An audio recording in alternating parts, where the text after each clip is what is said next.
Hello friends, ఈ వీడియోలో ఈరోజు డిఎస్సి టెట్కి సంబంధించినటువంటి న్యూస్ ఐటమ్స్ని ఒకసారి పరిశీలిద్దాం.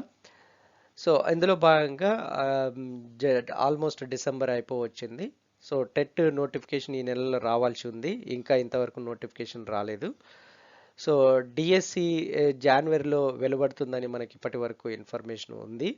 సో డిఎస్సి జనవరిలో ఖచ్చితంగా రావడానికి 100% స్కోప్ ఉంది.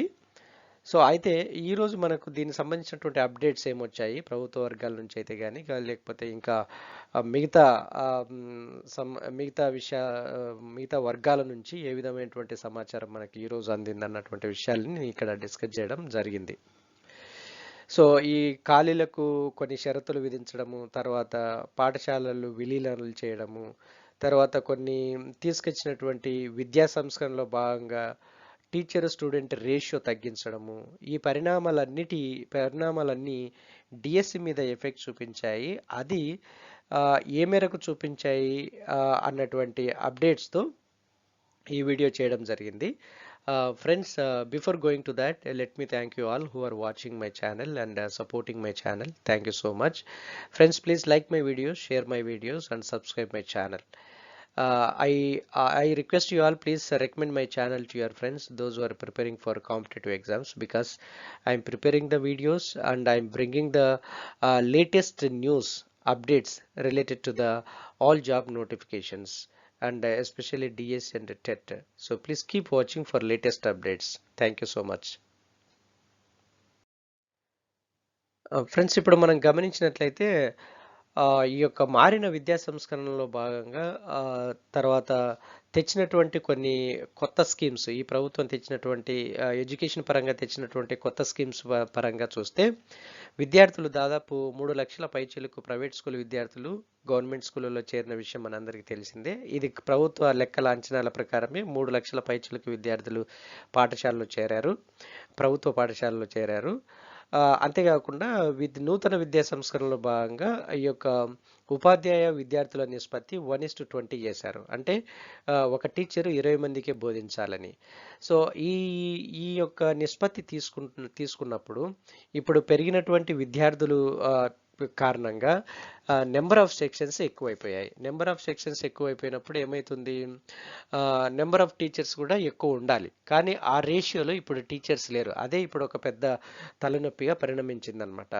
సో స్టూడెంట్స్ చాలా ప్రాబ్లమ్స్ ఫేస్ చేస్తున్నారు. ఎందుకయ్యా అంటే ఈ నెంబర్ ఆఫ్ సెక్షన్స్ పెరగడం వల్ల యాక్చువల్గా ఈ 3 లక్షల కొత్త విద్యార్థులు ప్రైవేట్ స్కూల్ నుంచి ప్రభుత్వ స్కూల్లోకి రాకముందే దాదాపు 7,500 టీచర్ల పోస్టులు ఖాళీ ఉన్నాయన్నది అప్పటి ప్రభుత్వ లెక్కల అంచనా ప్రకారం. కానీ ఆ తర్వాత ఈ ప్రభుత్వం వచ్చినాక 3 లక్షల పైచిలకు విద్యార్థులు కొత్తగా ప్రభుత్వ పాఠశాలలో చేరారు. సో దాంతో అది కాకుండా ఇప్పుడు తీసుకొచ్చిన విద్యా సంస్కరణలో భాగంగా ఒక టీచర్ 20 మందికే టీచ్ చేయాలన్నటువంటిది ఇంకొక కండిషను.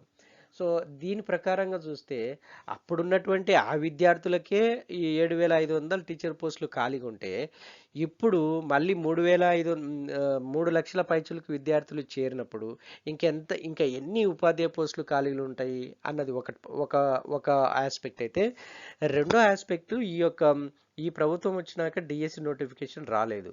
సో అంటే దాదాపు 3 సంవత్సరాలు అనుకోండి, దగ్గర దగ్గర 3 సంవత్సరాల పైన అయింది. ఎందుకంటే 2018లో వచ్చిన నోటిఫికేషన్ తర్వాత రాలేదు.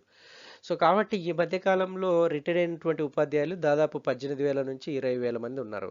సో అప్పటికే మిగిలి ఉన్నటువంటి ఖాళీలు 7,500 మంది ఉపాధ్యాయుల పోస్టులు ఖాళీలు ఉన్నాయి.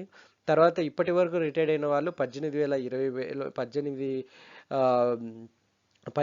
నుంచి 20,000 మంది రిటైర్డ్ అయ్యారు.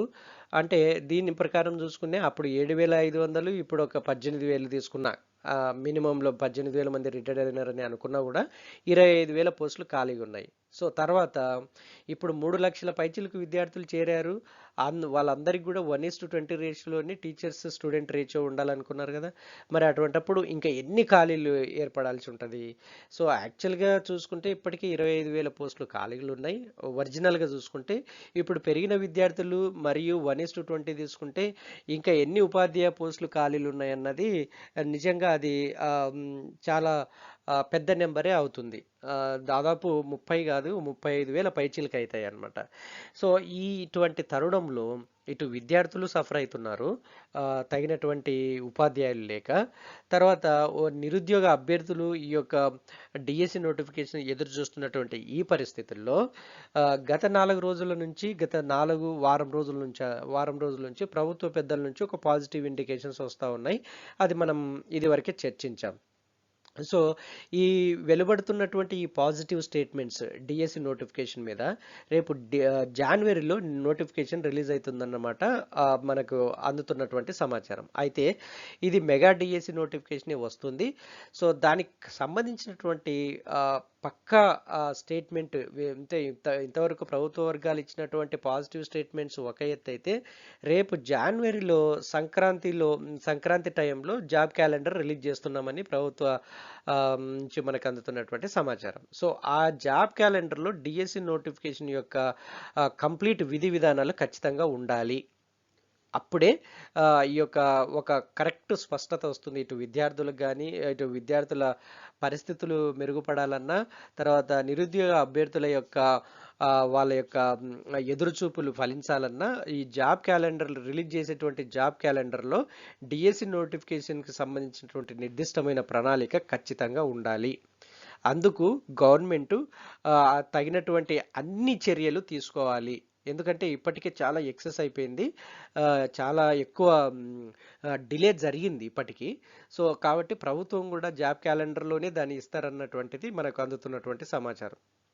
అందులో ప్రభుత్వం ఏర్పడి ఇక 2.5 సంవత్సరం అవుతున్నప్పటికీ ఒక డిఎస్సి నోటిఫికేషన్ రాలేదు కాబట్టి యాక్చువల్గా ఈ ప్రభుత్వం ఏర్పడడానికి ఇచ్చినటువంటి వాగ్దానంలో ప్రతి సంవత్సరం డిఎస్సి నోటిఫికేషన్ ఇస్తామన్నారు, కానీ ఇవ్వలేదు. ఎందుకంటే 2020-21 ఈ యొక్క కరోనా కారణంగా ఇవ్వలేదు. ఓకే, అది యాక్సెప్టబుల్. బట్ ఇప్పుడు మాత్రం ఖచ్చితంగా ఇవ్వాల్సిన అవసరం ఉంది. కాబట్టి ఖచ్చితంగా జనవరిలో రిలీజ్ చేసే జాబ్ క్యాలెండర్లో డిఎస్సికి సంబంధించినటువంటి నోటిఫికేషన్ వస్తుంది.